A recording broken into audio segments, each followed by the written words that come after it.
Hey guys, praise the Lord. आपका स्वागत है एक नए वीडियो में। आज मैं आपके लिए लेकर आई हूँ एक 1 ईयर बाइबल रीडिंग कैलेंडर। अगर आप अपनी बाइबल को रोज़ नहीं पढ़ पाते हैं और आप कभी भी अपनी बाइबल कंप्लीट नहीं कर पाए हैं तो ये वीडियो आपके लिए है। इसमें ओल्ड टेस्टामेंट और न्यू टेस्टामेंट के सभी चैप्टर्स को इस तरह से लिया गया है कि आप 1 ईयर में अपनी पूरी बाइबल कंप्लीट कर पाएंगे। ये ऑडियो फॉर्मेट है। इसके साथ आप अपनी बाइबल को ओपन करके रीड कर सकते हैं।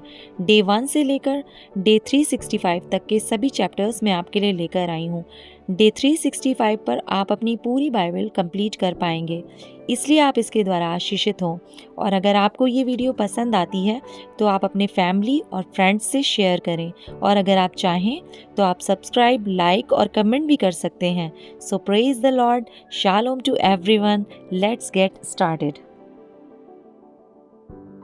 डे 31 चैप्टर 25 पवित्र स्थान के लिए भेंट। यहोवा ने मूसा से कहा, इज़राइलियों से यह कहना कि मेरे लिए भेंट लाएं, जितने अपनी इच्छा से देना चाहें उन्हीं सबों से मेरी भेंट लेना। और जिन वस्तुओं की भेंट उनसे लेनी है वे ये हैं, अर्थात सोना, चांदी, पीतल, नीले, बैंजनी और लाल रंग का कपड़ा, सूक्ष्म सनी का कपड़ा, बकरी का बाल, लाल रंग से रंगी हुई मेढ़ों की खालें, सुइसों की खालें, बबूल की लकड़ी, उजियाले के लिए तेल, अभिषेक के लिए तेल और सुगंधित धूप के लिए सुगंध द्रव्य, एपोद और चपरास के लिए सुलेमानी पत्थर और जड़ने के लिए मणि। और वे मेरे लिए एक पवित्र स्थान बनाएं कि मैं उनके बीच निवास करूं। और जो कुछ मैं तुझे दिखाता हूं, अर्थात निवास स्थान और उसके सब सामान का नमूना, उसी के अनुसार तुम लोग उसे बनाना। वाचा का संदूक। बबूल की लकड़ी का एक संदूक बनाया जाए। उसकी लंबाई 2.5 हाथ और चौड़ाई और ऊंचाई 1.5 हाथ की हो, और उसको चोखे सोने से भीतर और बाहर मढ़वाना। और संदूक के ऊपर चारों ओर सोने की बाड़ बनवाना, और सोने के 4 कड़े ढलवाकर उसके चारों पायों पर एक ओर 2 कड़े और दूसरी ओर भी 2 कड़े लगवाना। फिर बबूल की लकड़ी के डंडे बनवाना और उन्हें भी सोने से मढ़वाना, और डंडों को संदूक के दोनों ओर के कड़ों में डालना, जिससे उनके बल संदूक उठाया जाए। वे डंडे संदूक के कड़ों में लगे रहें और उससे अलग ना किए जाएं। और जो साक्षी पत्र मैं तुझे दूंगा उसे उसी संदूक में रखना। फिर चोखे सोने का एक प्रायश्चित का ढकना बनवाना। उसकी लंबाई 2.5 हाथ और चौड़ाई 1.5 हाथ की हो, और सोना ढालकर 2 करूब बनवाकर प्रायश्चित के ढकने के दोनों सिरों पर लगवाना। एक करूब एक सिरे पर और दूसरा करूब दूसरे सिरे पर लगवाना। और करूबों को और प्रायश्चित के ढकने को एक ही टुकड़े से बनाकर उसके दोनों सिरों पर लगवाना। उन करूबों के पंख ऊपर से ऐसे फैले हुए बने कि प्रायश्चित का ढकना उनसे ढपा रहे, और उनके मुख आमने सामने और प्रायश्चित के ढकने की ओर रहें। और प्रायश्चित के ढकने को संदूक के ऊपर लगवाना। और जो साक्षी पत्र मैं तुझे दूंगा उसे संदूक के भीतर रखना। मैं उसके ऊपर रहकर तुझसे मिला करूंगा, और इज़राइलियों के लिए जितनी आज्ञाएं मुझको तुझे देनी होंगी उन सबों के विषय में प्रायश्चित के ढकने के ऊपर से और उन करूबों के बीच में से जो साक्षी पत्र के संदूक पर होंगे तुझसे वार्तालाप किया करूंगा।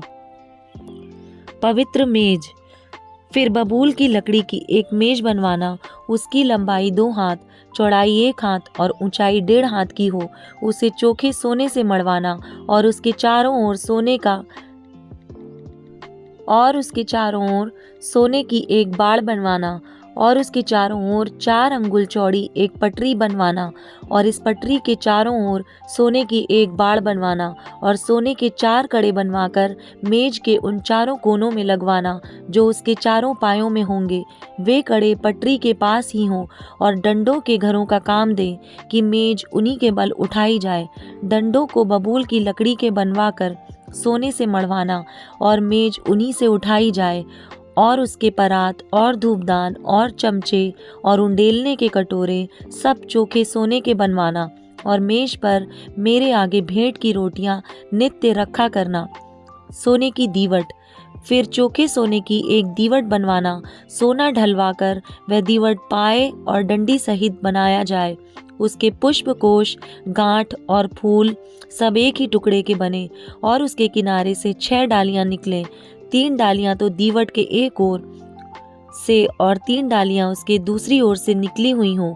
एक एक डाली में बादाम के फूल के समान 3-3 पुष्प कोश, एक एक गांठ और एक एक फूल हों। दीवट से निकली हुई 6 डालियों का यही आकार या रूप हो और दीवट की डंडी में बादाम के फूल के समान 4 पुष्पकोश अपनी अपनी गांठ और फूल समेत हों और दीवट से निकली हुई 6 डालियों में से 2-2 डालियों के नीचे एक एक गांठ हो। वे दीवट समेत एक ही टुकड़े के बने हुए हों। उनकी गांठें और डालियां सब दीवट समेत एक ही टुकड़े की हों। चोखा सोना ढलवाकर पूरा दीवट एक ही टुकड़े का बनवाना और 7 दीपक बनवाना और दीपक जलाए जाएं कि वे दीवट के सामने प्रकाश दें। उसके गुल तराश और गुलदान सब चोखे सोने के हों। वह सब इन समस्त सामान समेत किक्कार भर चोखे सोने का बने और सावधान रहकर इन सब वस्तुओं को उस नमूने के समान बनवाना जो तुझे इस पर्वत पर दिखाया गया है। चैप्टर 26 मिलाप वाला तंबू। फिर निवास स्थान के लिए 10 पर्दे बनवाना। इनको बटी हुई सनी वाले और नीले, बैंजनी और लाल रंग के कपड़े का कढ़ाई के काम किए हुए करूबों के साथ बनवाना। एक एक पर्दे की लंबाई 28 हाथ और चौड़ाई 4 हाथ की हो। सब पर्दे एक ही नाप के हों। 5 पर्दे एक दूसरे से जुड़े हुए हों और फिर जो 5 पर्दे रहेंगे वे भी एक दूसरे से जुड़े हुए हों और जहाँ ये दोनों पर्दे जोड़े जाएं वहाँ के दोनों छोरों पर नीले नीले फंदे लगवाना। दोनों छोरों में 50-50 फंदे ऐसे लगवाना कि वे आमने सामने हों और सोने के 50 अकड़े बनवाना और पर्दों के पंचों को अकड़ों के द्वारा एक दूसरे से ऐसा जुड़वाना कि निवास स्थान मिलकर एक हो जाए। फिर निवास के ऊपर तंबू का काम देने के लिए बकरी के बाल के 11 पर्दे बनवाना। एक एक पर्दे की लंबाई 30 हाथ और चौड़ाई 4 हाथ की हो। 11 पर्दे एक ही नाप के हों और 5 पर्दे अलग और फिर 6 पर्दे अलग जुड़वाना और 6वें पर्दे को तंबू के सामने मोड़ कर दोहरा कर देना और तू 50 अकड़े उस पर्दे के छोर में जो बाहर से मिलाया जाएगा और 50 ही अकड़े दूसरी ओर के पर्दे की छोर में जो बाहर से मिलाया जाएगा बनवाना और पीतल के 50 अकड़े बनाना और अकड़ों को फंदों में लगाकर तंबू को ऐसा जुड़वाना कि वह मिलकर एक हो जाए और तंबू के पर्दों का लटका हुआ भाग अर्थात जो आधा पट रहेगा वह निवास की पिछली ओर लटकता रहे और तंबू के पर्दों की लंबाई में से हाथ भर इधर और हाथ भर उधर निवास के ढांकने के लिए उसके दोनों ओर लटका हुआ रहे। फिर तंबू के लिए लाल रंग से रंगी हुई मेढ़ों की खालों का एक ओढ़ना और उसके ऊपर सुइसों की खालों का भी एक ओढ़ना बनवाना।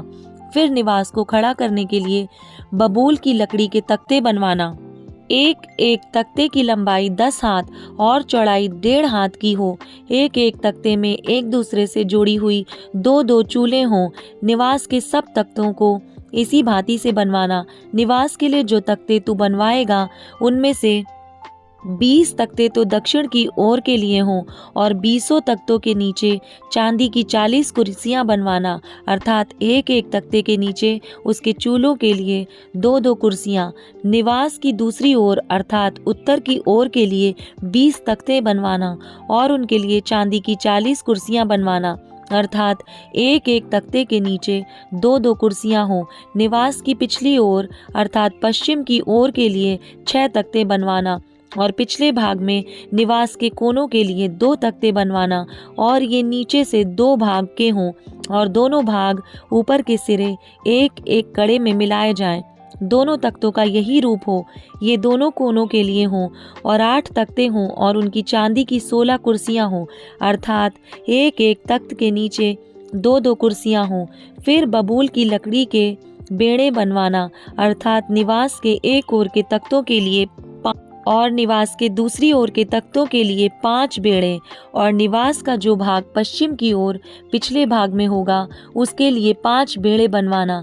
बीच वाला बेड़ा जो तख्तों के मध्य में होगा वह तंबू के एक सिरे से दूसरे सिरे तक पहुँचे। फिर तख्तों को सोने से मढ़वाना, और उनके कड़े जो बेड़ों के घरों का काम देंगे उन्हें भी सोने के बनवाना, और बेड़ों को भी सोने से मढ़वाना, और निवास को इस रीति खड़ा करना जैसा इस पर्वत पर तुझे दिखाया गया है। फिर नीले, बैंजनी और लाल रंग के और बटी हुई सूक्ष्म सनी वाले कपड़े का एक बीच वाला पर्दा बनवाना। वह कढ़ाई के काम के किए हुए करूबों के साथ बने, और उसको सोने से मढ़े हुए बबूल के 4 खंभों पर लटकाना। इनकी अकड़ियाँ सोने की हों, और ये चांदी की 4 कुर्सियों पर खड़ी रहें। और बीच वाले पर्दे को अकड़ियों के नीचे लटकाकर उसकी आड़ में साक्षी पत्र का संदूक भीतर ले जाना। इस प्रकार वह बीच वाला पर्दा तुम्हारे लिए पवित्र स्थान और परम पवित्र स्थान से अलग किए रहे। फिर परम पवित्र स्थान में साक्षी पत्र के संदूक के ऊपर प्रायश्चित के ढकने को रखना, और उस पर्दे के बाहर निवास के उत्तर की ओर मेज रखना, और उसके दक्षिण की ओर मेज के सामने दीवट को रखना। फिर तंबू के द्वार के लिए नीले, बैंजनी और लाल रंग के और बटी हुई सूक्ष्म सनी वाले कपड़े का कढ़ाई का काम किया हुआ एक पर्दा बनवाना, और इस पर्दे के लिए बबूल के 5 खंभे बनवाना, और उनको सोने से मढ़वाना। उनकी कड़ियाँ सोने की हों, और उनके लिए पीतल की 5 कुर्सियाँ ढलवा कर बनवाना। Matthew chapter 21 verse number 1 to 22। यरूशलेम में विजय प्रवेश।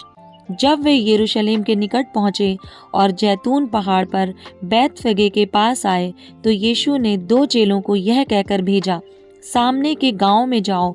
वहां पहुंचते ही एक गधी बंधी हुई और उसके साथ बच्चा तुम्हें मिलेगा। उन्हें खोल कर मेरे पास ले आओ। यदि तुमसे कोई कुछ कहे तो कहना कि प्रभु को इनका प्रयोजन है, तब वह तुरंत उन्हें भेज देगा। यह इसलिए हुआ कि जो वचन भविष्यद्वक्ता के द्वारा कहा गया था वह पूरा हो। सियोन की बेटी से कहो, देख तेरा राजा तेरे पास आता है, वह नम्र है और गधे पर बैठा है, वरन लादू के बच्चे पर। चेलों ने जाकर जैसा यीशु ने उनसे कहा था वैसा ही किया, और गधी और बच्चे को लाकर उन पर अपने कपड़े डाले, और वह उन पर बैठ गया। तब बहुत से लोगों ने अपने कपड़े मार्ग में बिछाए, और अन्य लोगों ने पेड़ों से डालियां काटकर मार्ग में बिछाई। जो भीड़ आगे आगे जाती और पीछे पीछे चली आती थी, पुकार पुकार कर कहती थी, दाऊद के संतान को होशन्ना, धन्य है वह जो प्रभु के नाम से आता है, आकाश में होशन्ना। जब उसने यरूशलेम में प्रवेश किया तो सारे नगर में हलचल मच गई, और लोग कहने लगे, यह कौन है? लोगों ने कहा, यह गलील के नासरत का भविष्यद्वक्ता यीशु है। मंदिर से व्यापारियों का निकाला जाना। यीशु ने परमेश्वर के मंदिर में जाकर उन सबको जो मंदिर में लेन देन कर रहे थे निकाल दिया, और सर्राफों के पीछे और कबूतर बेचने वालों की चौकियां उलट दी, और उनसे कहा, लिखा है, मेरा घर प्रार्थना का घर कहलाएगा, परंतु तुम उसे डाकुओं की खोह बनाते हो। तब अंधे और लंगड़े मंदिर में उसके पास आए, और उसने उन्हें चंगा किया। परंतु जब प्रधान याजकों और शास्त्रियों ने इन अद्भुत कामों को जो उसने किए और लड़कों को मंदिर में दाऊद के संतान को होशन्ना पुकारते हुए देखा, तो वे क्रोधित हुए और उससे कहने लगे, क्या तू सुनता है कि ये क्या कहते हैं? यीशु ने उनसे कहा, हाँ, क्या तुमने यह कभी नहीं पढ़ा, बालकों और दूध पीते बच्चों के मुंह से तूने अपार स्तुति कराई। तब वह उन्हें छोड़कर नगर के बाहर बैतनिय्याह को गया और वहां रात बिताई।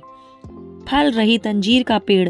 भोर को जब वह नगर को लौट रहा था तो उसे भूख लगी। सड़क के किनारे अंजीर का एक पेड़ देखकर वह उसके पास गया, और पत्तों को छोड़कर उसमें कुछ ना पाकर उससे कहा, अब से तुझ में फिर कभी फल ना लगे। और अंजीर का पेड़ तुरंत सूख गया। यह देखकर चेलों को अचंभा हुआ, और उन्होंने कहा, यह अंजीर का पेड़ तुरंत कैसे सूख गया?